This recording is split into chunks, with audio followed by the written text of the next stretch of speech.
Perkenalkan, saya Mica Silalahi dari salah satu dosen Prodi Bimbingan Konseling Fakultas Keguruan dan Ilmu Pendidikan Universitas Tadulako. Tadi saya sudah memperkenalkan diri, sekarang saya memperkenalkan jenis mata kuliah yang akan saya ampu. Yang pertama itu yaitu mata kuliah praktikum bimbingan kelompok. Nah, kenapa praktikum bimbingan kelompok itu sangat penting? Karena ini mata kuliah adalah mata kuliah yang wajib yang merupakan dari dasar mata kuliah bimbingan kelompok. Dan ada pun CPMK pada mata kuliah ini, yang pertama itu diharapkan mahasiswa mampu mengaplikasikan bagaimana praktik bimbingan kelompok dan bagaimana teknik-teknik dalam bimbingan kelompok tersebut dalam permasalahan yang dihadapi anggota-anggota kelompoknya. Dan yang kedua itu tentu ada prinsip. Ada prinsip daripada bimbingan kelompok, praktik bimbingan kelompok tersebut, dan juga pendekatan serta tentunya ada prosedur layanan. Dan yang selanjutnya ada namanya proses layanan bimbingan kelompok. Di proses ini sangat memiliki 4 tahap, jadi diharapkan mahasiswa itu mampu mengaplikasi dan menerapkannya bagaimana praktik bimbingan kelompok tersebut. Oke, setelah itu kita masuk di bagian CPL. CPL di sini diharapkan itu yang pertama, bagaimana mahasiswa itu mampu merencanakan program praktik layanan bimbingan kelompok. Dan yang kedua itu adalah tentunya melaksanakan praktik program layanan bimbingan kelompok. Setelah saya sudah membahas tentang CPL dan CPMK, mata kuliah ini juga memiliki deskripsi. Deskripsi mata kuliah itu yang pertama yaitu hakikat bimbingan kelompok.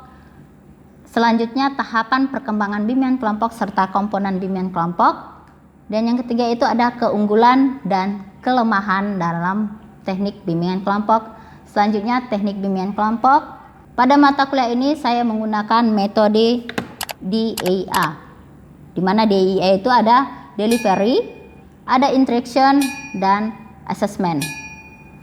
Delivery itu di mana saya sebagai pelaku dosennya yaitu menyampaikan materi praktik bimbingan kelompok. Jadi walaupun mata kuliah ini mata kuliah praktik, saya tetap memberikan awal pertemuan itu teori-teorinya terlebih dahulu. Dan yang kedua itu ada interaction. Interaction ini tentunya ada kegiatan perkuliahan secara tatap muka. Saya tidak memberikan secara online karena ini merupakan mata kuliah praktik. Selanjutnya ada assessment. Pada assessment di sini yang pertama awalnya tentu mahasiswa mendapatkan kontrak perkuliahan yaitu didapatkan di pertemuan pertama. Selanjutnya para mahasiswa diharapkan mendapatkan dan mengetahui bagaimana dasar-dasar dan bobot penilaian dalam proses perkuliahan mata kuliah praktik bimbingan kelompok. Dan tentunya ada acuan dalam materi praktek bimbingan kelompok tersebut, dan tentunya ada indikator dalam penilaian praktik bimbingan kelompok. Jadi metode yang saya gunakannya itu team based project, di mana para mahasiswa dari awal saya akan memberikan materi dulu terlebih dahulu teori tentang praktik bimbingan kelompok. Selanjutnya mahasiswa akan dibagi per kelompok yang masing-masing satu tim 4 orang. Jadi mahasiswa itu membuat video secara tatap muka, namun nanti pada ujian akhir semesternya nanti akan dalam bentuk proyeknya yaitu menghasilkan video-video hasil praktik mereka. Karena tadi saya sudah menyampaikan teknik-teknik bimbingan kelompok, mungkin ada baiknya kita melihat cuplikan video pembelajaran yang akan saya tampilkan di video berikutnya. Oke, selamat pagi untuk Anda semua. Oke, kurang semangat ya. Selamat pagi. Oke, boleh yang ada maskernya dilepas dulu. Yang ada maskernya di telinga dilepas dulu supaya terlihat lebih cantik Anda. Oke, materi kita minggu lalu tentang apa? Tentang hakikat bimbingan kelompok. Dan saya sudah membagikan materi yang sudah saya bagikan tentang perbedaan bimbingan kelompok dan konseling kelompok. Mata kuliah kita ini mata kuliah praktik bimbingan kelompok, ya. Kenapa saya membuat praktik bimbingan kelompok itu memang sudah ada terjadwalnya, dan kenapa saya memberikan materi sebelumnya bimbingan kelompok dan konseling kelompok supaya Anda mengetahui terlebih dahulu apa itu bimbingan kelompok dan apa konseling kelompok. Oke. Sebelum saya masuk ke materi tentang hakikat bimbingan kelompok, saya mau bertanya tentang materi kita yang minggu lalu. Ada yang bertanyakan?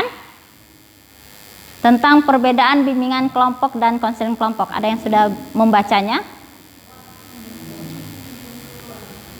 Ada yang sudah membacanya? Silakan angkat tangannya. Oke, silakan. Kalau bimbingan kelompok itu permasalahan yang topik atau masalah itu lebih umum, lebih luas. Kalau sedangkan yang konseling kelompok itu lebih kepada masalahnya yang khusus dan dialami dalam anggota kelompok itu kemudian dibahas bersama-sama dalam dinamika kelompok. Oke, terima kasih. Ada lagi? Ya. Kalau bimbingan kelompok itu lebih umum dan bersifat TKT, terus diskusinya itu tentang topik yang umum seperti keterampilan belajar, manajemen waktu, dan pengembangan diri. Terus topik bimbingan kelompok juga lebih meningkatkan kesadaran dan pengetahuan peserta tentang diri mereka dan berbagi informasi dan pengalaman. Oke, terima kasih. Lanjut. Konseling kelompok fokus pada penyelesaian masalah pribadi, namun masih dalam konteks kelompok seperti kecemasan, masalah keluarga, dengan metode interaksi emosional dan edukasi emosional dari anggota kelompok. Oke, next. Ada lagi? Tidak ada?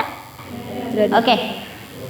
Karena kita sudah membahas minggu lalu tentang perbedaan bimbingan kelompok dan konseling kelompok, sekarang kita masuk ke materi tentang hakikat bimbingan kelompok. Walaupun ini mata kuliah praktik ya.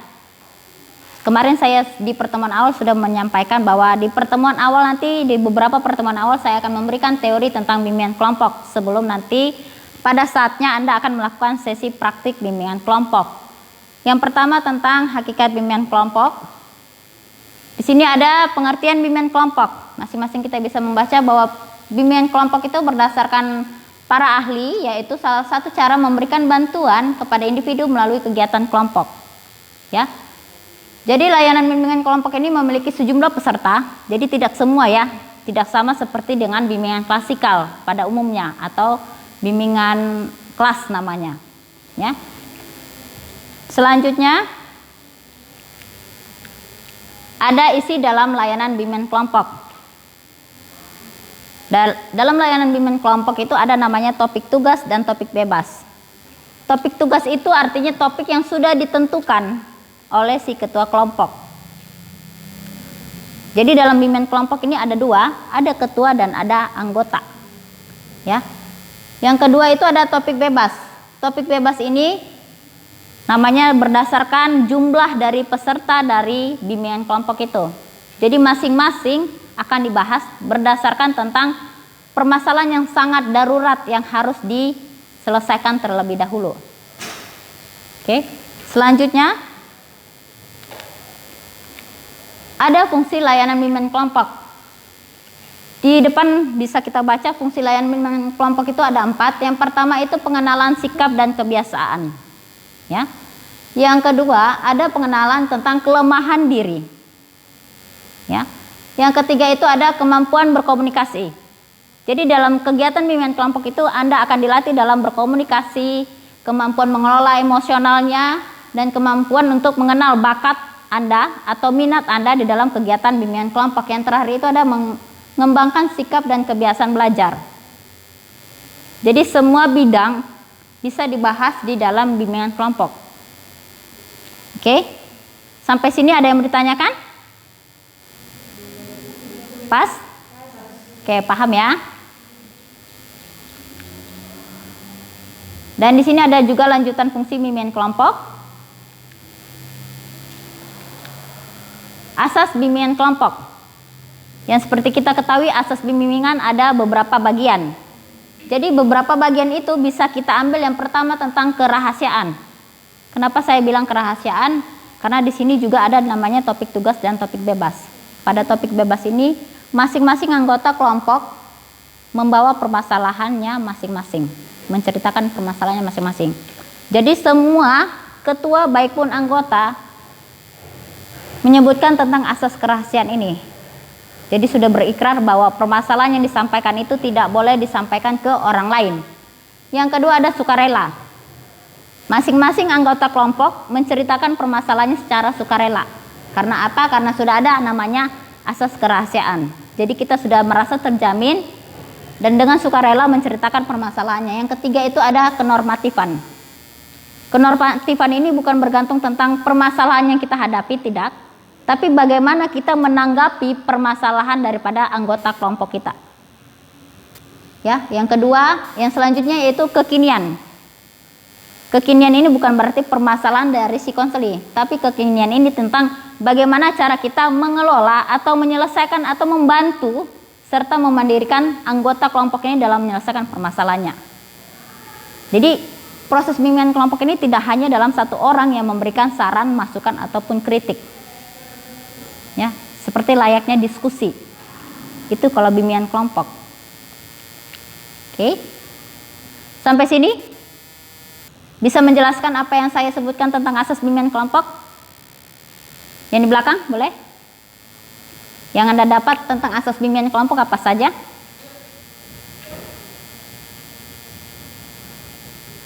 Iya, yang di belakang. Asas bimbingan kelompok apa saja? Ini ada di depan, kenapa Anda bingung-bingung?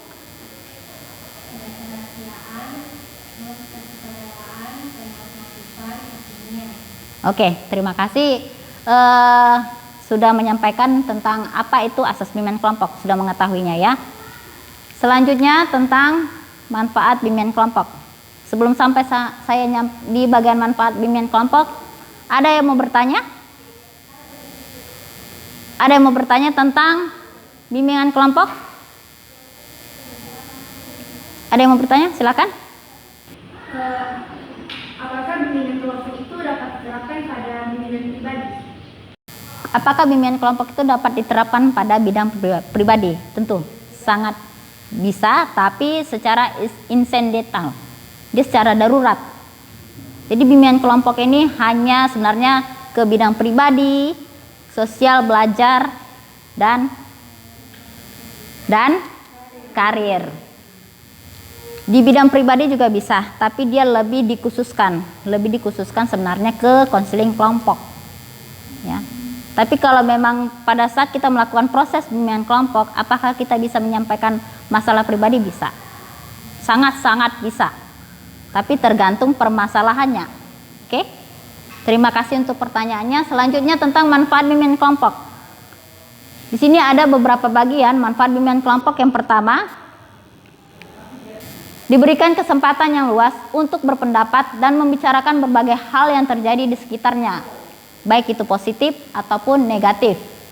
Yang kedua, menimbulkan sikap positif terhadap keadaan diri dan lingkungan mereka yang bersangkutan paut dengan hal-hal yang berbicara tentang di dalam kelompok tersebut.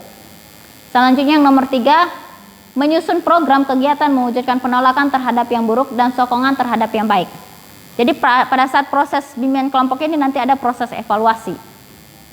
Sama seperti konseling individu. Langkah-langkah apa yang akan kita lakukan setelah kita dapat memandirikan atau mendapatkan penyelesaian permasalahannya. Ya, jadi tidak berpatok pada satu orang ini. Dan mungkin akan ada pertemuan bimbingan kelompok, praktik bimbingan kelompok selanjutnya. Oke?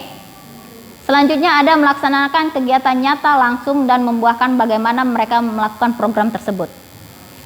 Oke? Sampai sini paham? Oke.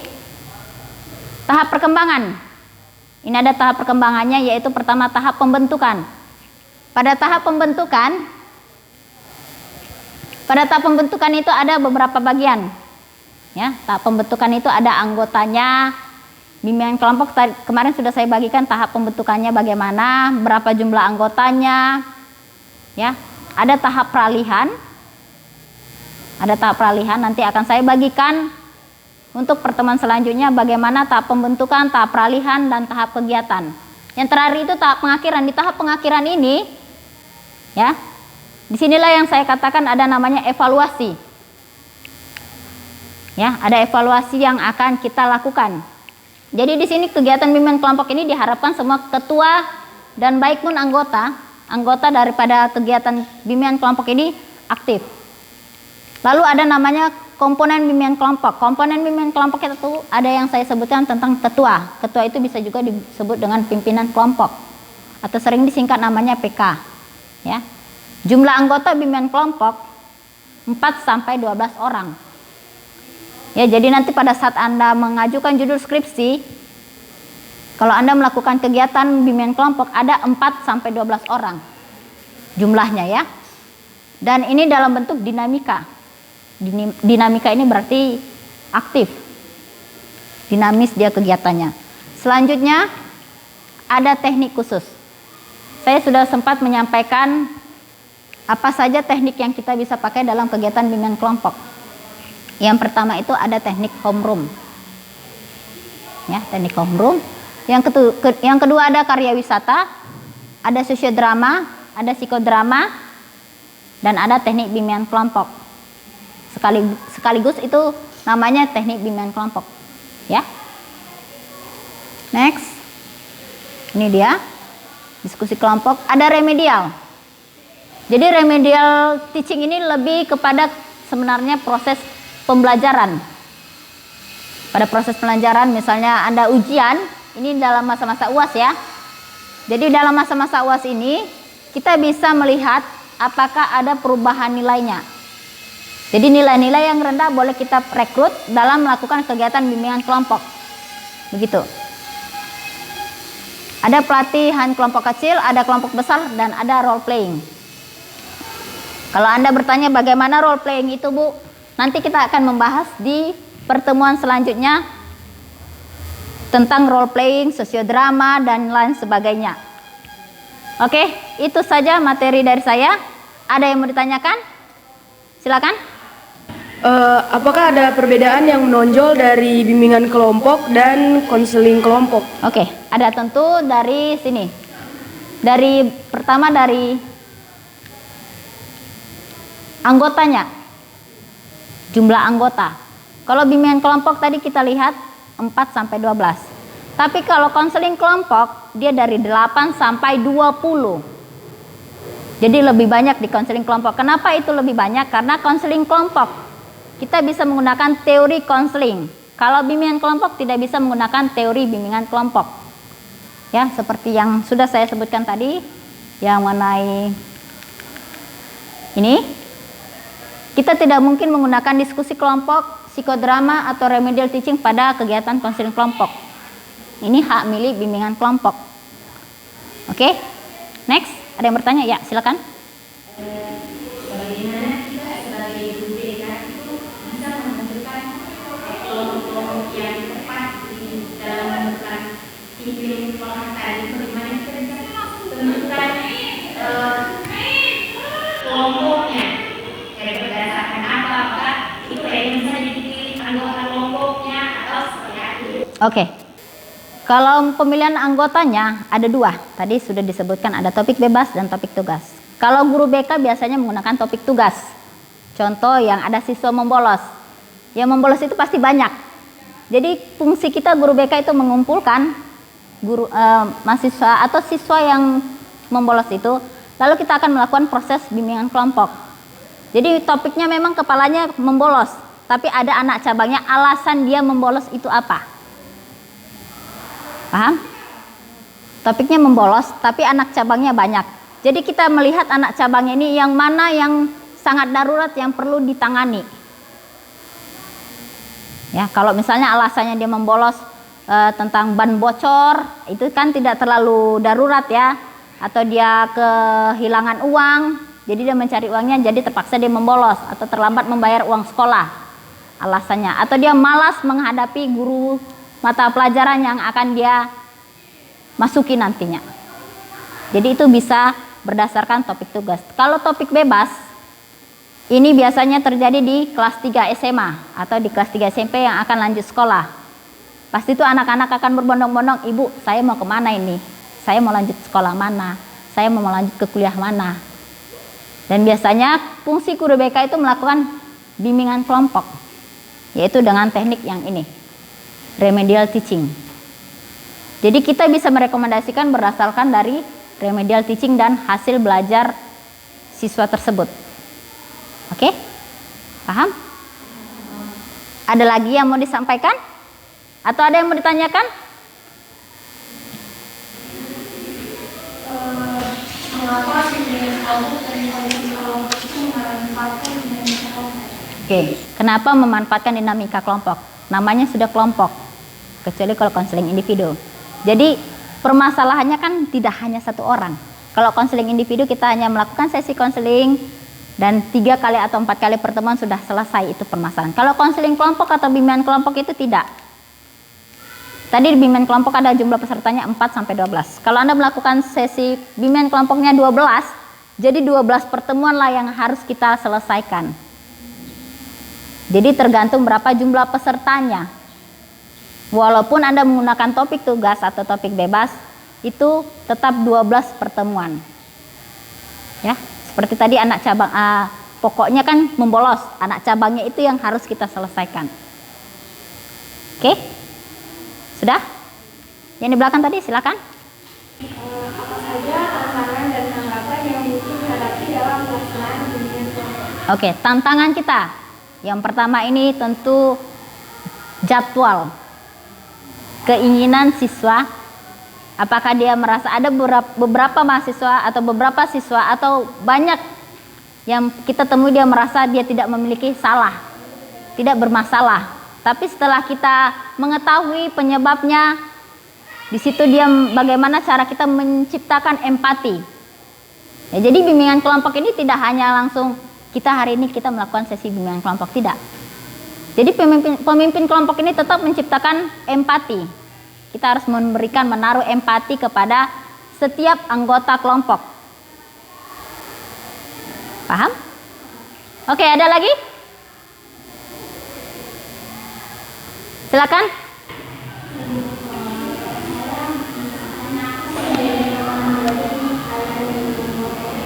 Ya, kelemahan daripada bimbingan kelompok ini tentunya satu, durasi. Setiap pertemuan ini dia akan memakan waktu dan tidak cukup hanya 5 menit dalam penyelesaiannya itu. Yang kedua, topiknya.